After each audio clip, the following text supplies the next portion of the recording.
I'm Chip Hanna, and this is the For You Leaders podcast featuring Kirk Dando, where we truly go beyond the veneer. You'll experience the raw and the real of leadership. You'll see your feet not miles away from the top.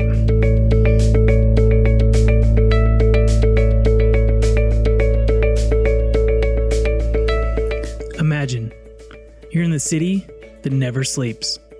It's your first time being a CEO. You've got a growing family. You founded a company that has a really large purpose. So I'm, sort of 7 years into this really, really intense and demanding journey to be the leader of a company and try and take something from, a very, very infantile state to something major and important in the world. Today, we're talking to Peter Lehrman, CEO and founder of Axial.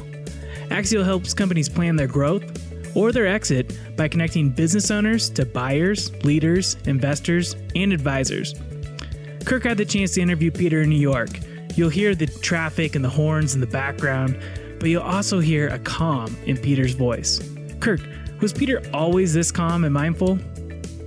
Peter's an incredible first-time CEO. I think you can learn a lot from him. You'll see he's quick to point out that his journey is and was and probably will continue to be difficult, but he really believes in his company and the vision and the purpose of what they're serving. In fact, according to him, you should be... think of it as like a nonprofit. Peter's very introspective, as most successful leaders and executives are, and he's thought a lot about what it's like to be a CEO and a founder. If you're a founder and or a first-time CEO, please listen very carefully for some very key and honest takeaways. I think you're going to really appreciate Peter's transparency. If you know a first-time CEO, make sure that they listen to this. Let's jump in and ask Peter what it's like to be a first-time CEO of a rapidly growing organization.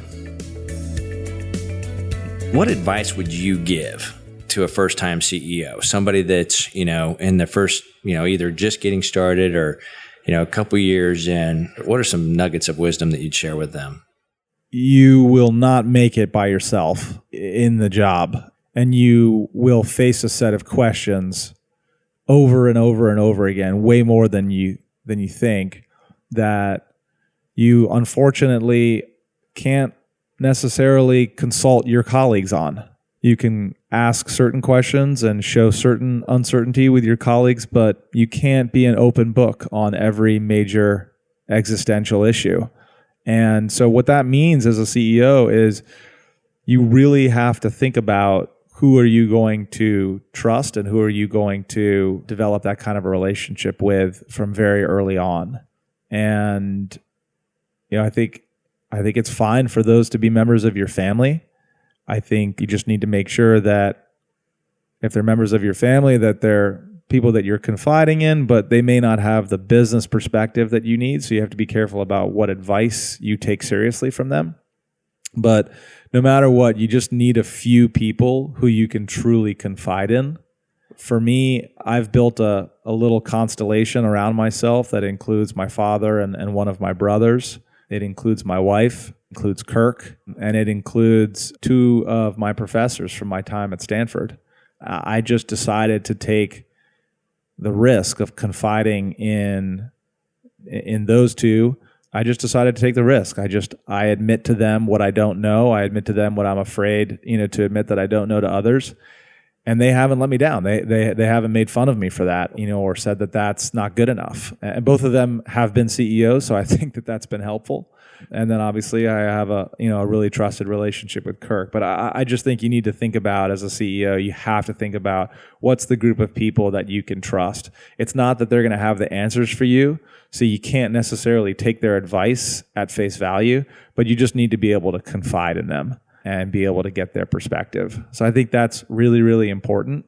And, then I think there's probably, one or two other things that really, really are important. I'd say at a minimum, as I said earlier, the undertaking of starting a company is so hard. And the longer that the company is alive and the bigger you want to build it, the thinner the air becomes.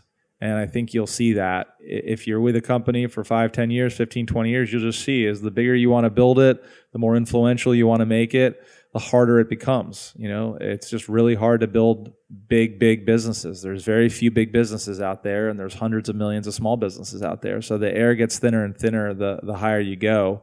And I think what that means is that you have to really have chosen a business and a mission that you really care about, because it just becomes very demanding. And if you're only doing it for financial reasons, I don't think you can sustain it. I think you just, you'll burn out and give up. And so I think it's just very important. If you're going to break new ground on a business, you really need to believe in what the company does. It can't be cool and it can't be trendy. Those things won't sustain you for 10 years. It has to be accomplishing something that you really believe in, and almost that you would do think of it as like a nonprofit, whether you would almost sort of dedicate yourself to it if it were a nonprofit. That, may be like a nifty rule of thumb. Talk a little bit about your journey as a leader from, kind of that time on, and what leadership has meant to you and the pluses and minuses of it. I've been running this company Axial since I founded it in 2009. And so I'm, sort of 7 years into this really, really intense and demanding journey to be the leader of a company and try and take something from, a very, very infantile state to something major and important in the world.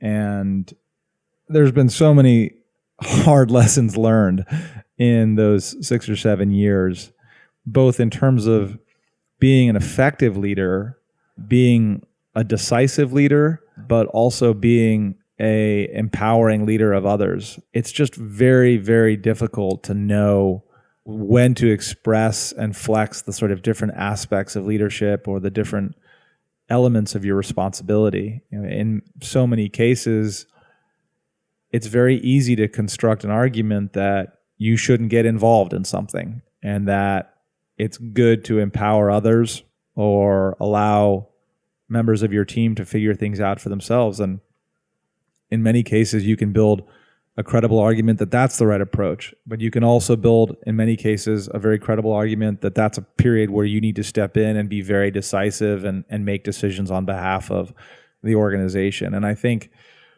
that's probably the thing that I have struggled the most with, is to navigate the pendulum and the balance between when does the organization really need me to be very, very visible and very assertive on a set of questions, and when do I actually undermine the organization's ability to build up its own set of muscles, to decentralize its own decision-making capability, to do those things, and when do I get in the way by being too assertive or being too imposing or overbearing. And that's just a really, really hard part of learning how to be a leader, particularly in an organization that's growing fast and changing, every 6 months. There's not necessarily anybody who you can pick up the phone and call and who has the answer. And that's what's actually so agonizing about it, is, nobody necessarily has the answer, although usually the person who's closest to having the answer is Kirk, or at least that's been my experience. But that's one of the powers of having a coach, I think, as the CEO, or, being a leader in any role, whether it's CEO or leading a country, leading a football team, is you really need to have people who you can consult. And you have to be able to consult them on the true issues, as opposed to hiding the true issues from them because you're embarrassed to share the true issues with them. You're just not going to get there on your own. And it's so lonely and agonizing. There's just so much good that comes from cultivating some sort of a coaching relationship, formal or informal. Really helps you get through the tough questions. Well, thank you for saying that, Peter. That was not a paid promotion there. No, not at all. I appreciate not that. At all. I appreciate that very much. But I think there's some really key points that I want to kind of untuck from what you said there. One is you talk about knowing when to make those decisions, and that really goes to instincts. And it's something that I try to do subtly, but I'm very conscious of it as I work with leaders that want to grow and develop, is helping them really learn to trust that gut instinct. I can't tell you how many times I've worked with CEOs that have made mistakes and always on the tail end, they're like, I knew it in my gut, and I just didn't listen to it. I had I had people around me talking out of it because this person had a decorated resume, or because they're always good reasons and valid reasons, and they typically are foundationally found in fear. But their instincts, if I can get them to really start to learn and trust their instincts and find that balance with other people. So talk a little bit about just how your instincts have helped you, and at times where, you wished you would have trusted them, and that's helped you grow as a leader. Yeah, I think that sometimes I think the instincts are right, but the way that you take action on your instincts actually can screw the whole thing up. Let me give you an example of that. I had a very, very strong point of view on something that was happening at Axial a few years ago, and I made the terrible mistake of writing a really long and very forceful email on the subject and sending it to one of my colleagues. And I had a lot of conviction on the topic, and I really felt like I was right, and I knew that I was right. But I acted on my instincts, and my instincts manifested in this communication choice that just was totally undermined the ability for me to be effective. And I think that's one of the things that isn't necessarily so subtle, but a lot of people still forget about or skip over, is when you have strong instincts. I agree, usually they're right, and particularly if you've really refined them over time, but you can't forget about how are you going to sort of communicate those instincts, and what's the medium, and what's the timing of it, and how do you sort of work your way into that conversation. And I think what ends up happening is, on these really, really bet the company issues that CEOs sometimes deal with, they start to get really anxious, and their instincts start to become very overpowering, and they kind of lose control of how do they communicate those instincts. And then they kind of just step on their own grenade because they were right, but the way that they communicated it was either demoralizing or discouraging, or it scared people because they just forgot the final step, which is, your instincts can be right, but the way that you get them out there and get them communicated actually maybe matters just as much, maybe more.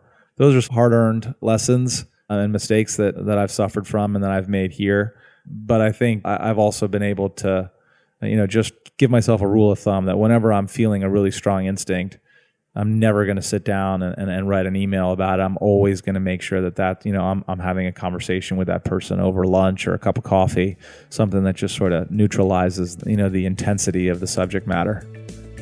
I love what Peter says about being a first-time CEO. You need to know that you won't make it by yourself. You can go fast alone, but if you really want to go far, you've got to take others with you. The trick is finding out those that you can trust and that are going to be loyal and are not going to just tell you what you want to hear, but are oftentimes going to tell you what you need to hear. Every CEO that I've ever worked with has tried to go into superhero mode. We all do it, and we've all tried to do it alone. You need to depend upon the people around you. You need to be thoughtful and measured about thinking who those people are, whether it's family members, friends, teachers, professors, mentors, or even people like me. We'd love to know what you think. If you would please go to foryouleaders.com. Once again, that's foryouleaders.com. And let us know what you think of the questions. If there's things that you would like to see, if you'd like to see this be shorter, longer, we want to customize this for you. Interestingly, it's called the For You Leaders podcast. You can also learn a little bit more about Axial. Stay tuned to the next episode. I think you're really going to like this. I talked to Peter about his routines and how he keeps family and business going, what he loves about being a CEO, some really good insight. At the end, I asked him, I had my daughter with me there that day, and I asked him a provocative question in which part of the answer had to do with a mattress. I think you'll like it. Thank you for tuning in. I look forward to seeing you in the future. Once again, please subscribe at foryouleaders.com, and we hope you enjoy For You Leaders podcast.